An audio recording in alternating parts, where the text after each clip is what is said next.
Morning all of you. नमस्ते बच्चों।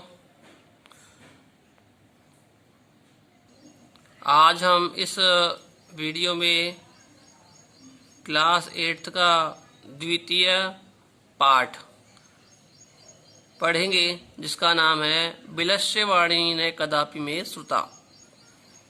विलस्यवाणी न कदापि में श्रुता, ये वाला पाठ है, चैप्टर है, इसको हम आज पढ़ेंगे। इससे पहले मैं बता देना चाहता हूँ कि पिछले वीडियो में हमने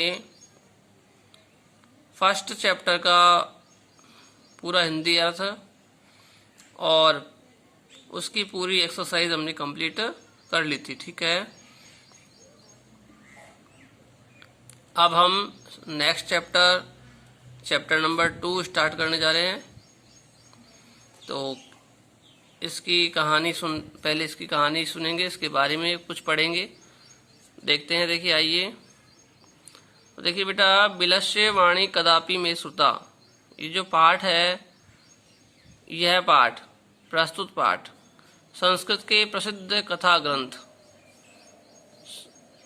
जो कथा ग्रंथ है, कहानियों का ग्रंथ है या कहानी की पुस्तक है, उसका नाम है पंचतंत्रम।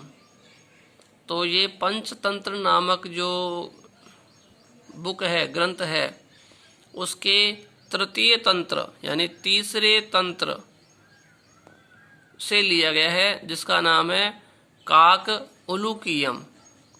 ठीक है, दे रखा है यहाँ पर काक उलूकीयम, मैंने संधि विच्छेद करके बोला है, काको लूकीयम है। इसका संधि विच्छेद करेंगे तो काक प्लस उलूकीयम बनेगा, ठीक है।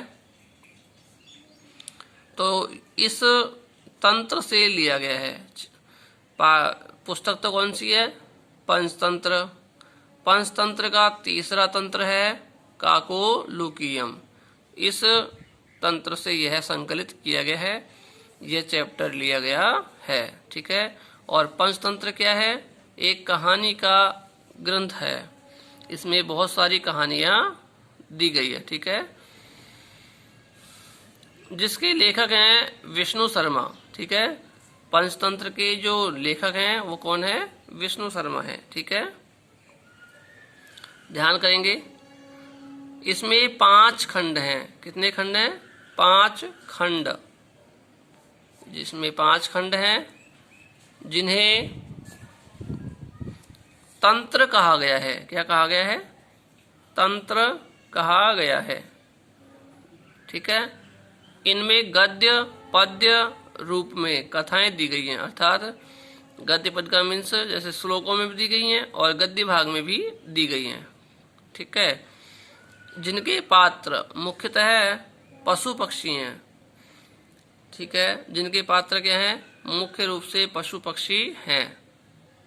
देखिए बच्चों,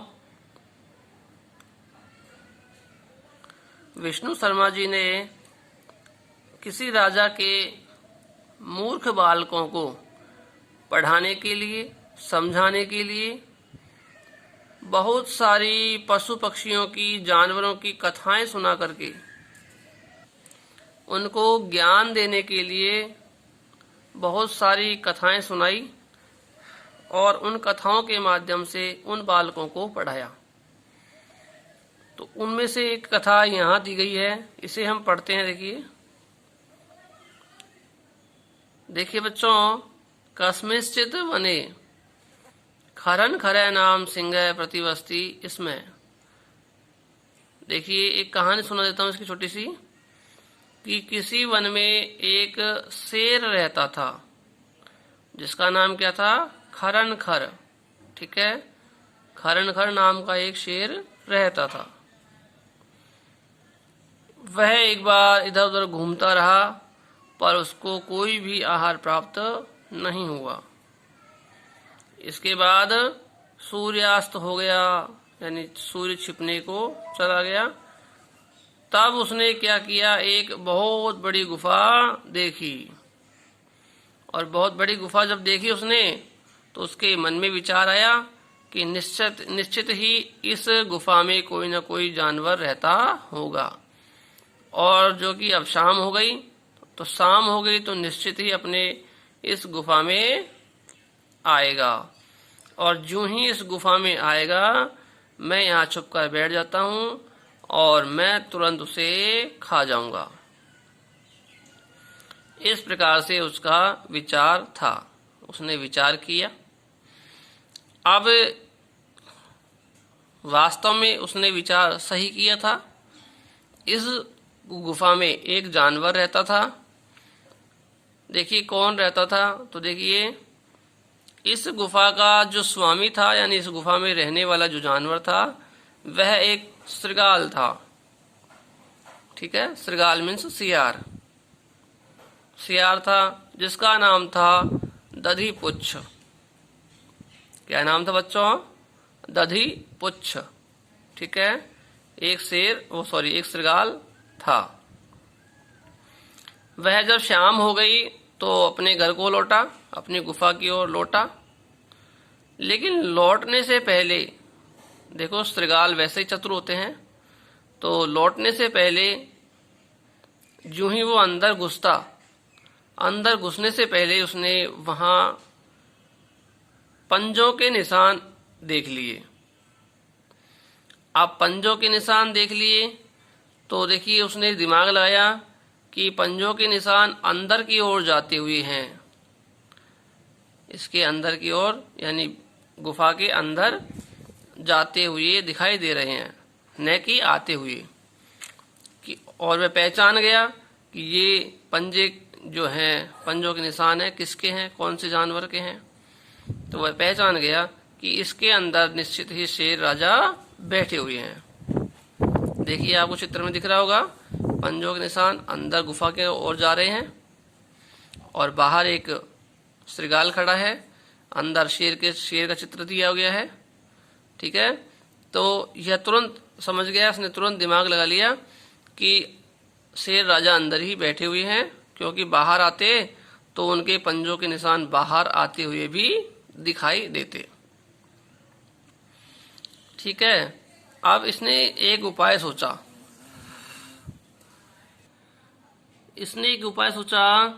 भाई यदि मैं अंदर जाऊंगा तो निश्चित ही शेर मुझे खा जाएगा, तो मुझे क्या करना चाहिए। अब देखिए क्या करता है, एक उपाय सोचता है। तो देखिए बेटा, इसने दिमाग लगाया कि शेर में तो वैसे ही बुद्धि कम होती है, तो क्यों ना मैं कुछ ऐसा करूं कि अंदर बैठा हुआ शेर अपने आप ही बोल जाए, है ना। तो इसने क्या किया, उस गुफा से दूर खड़ा होकर के, उस गुफा से दूर खड़ा हो गया और खड़ा होकर के वहां से कहने लगा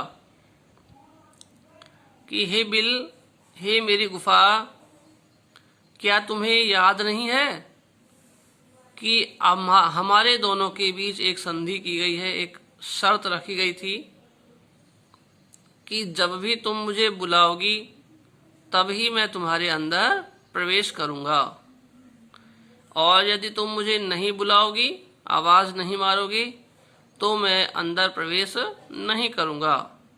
तो इस प्रकार से हमारे दोनों के बीच में एक संधि रखी गई थी, एक शर्त रखी गई थी। क्या आप उसे भूल गए?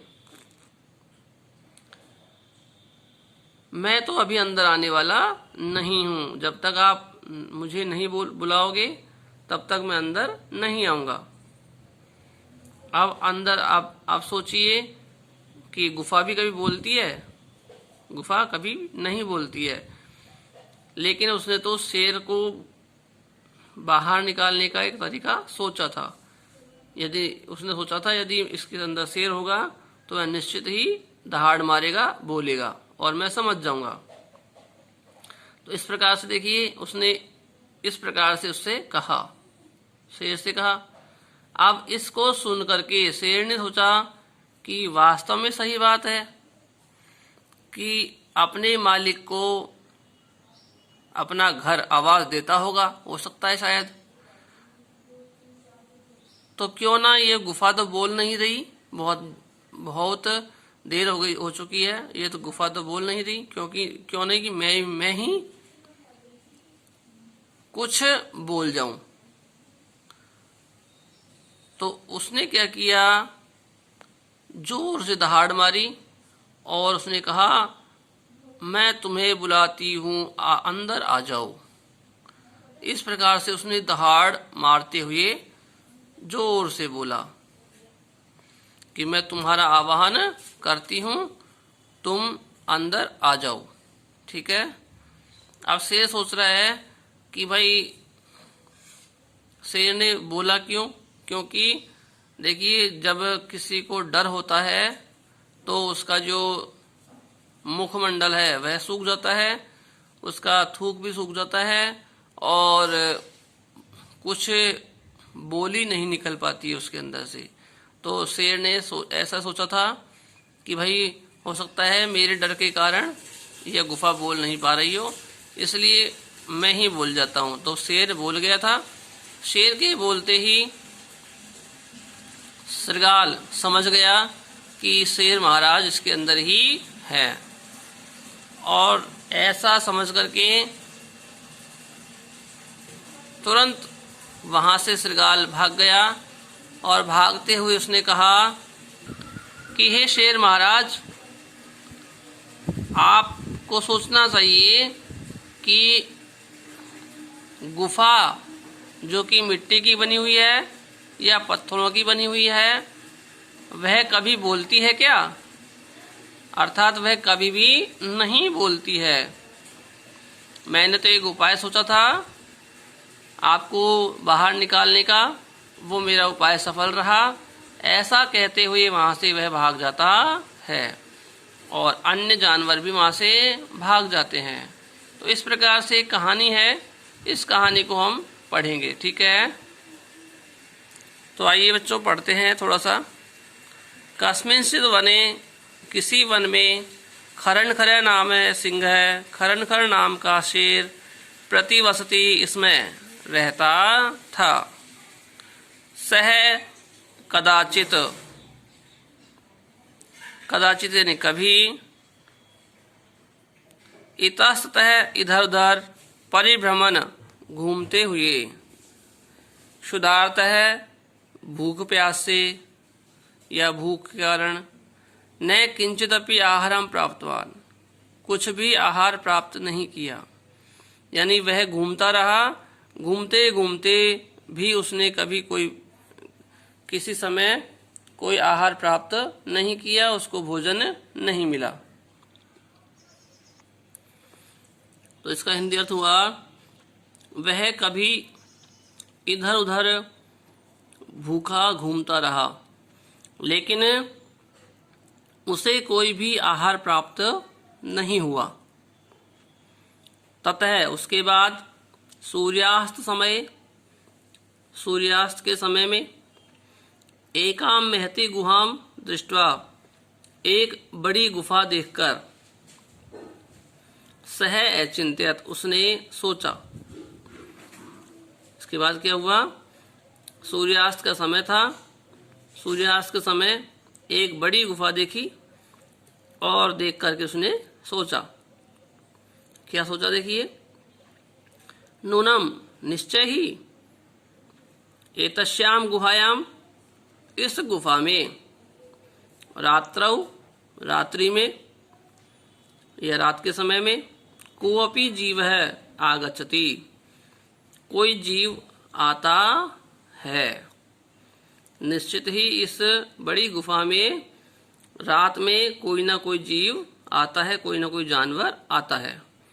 अतः इसलिए अत्रैव, यहीं पर, निगूढ़ो भूत्वा, छिप करके, तिष्ठामि, बैठ जाता हूँ, इति यानी इस प्रकार से सोचता है वह सोचता है कि निश्चित ही इस गुफा में कोई ना कोई जीव आता है, अतः मैं यहीं पर छिप करके बैठ जाता हूँ।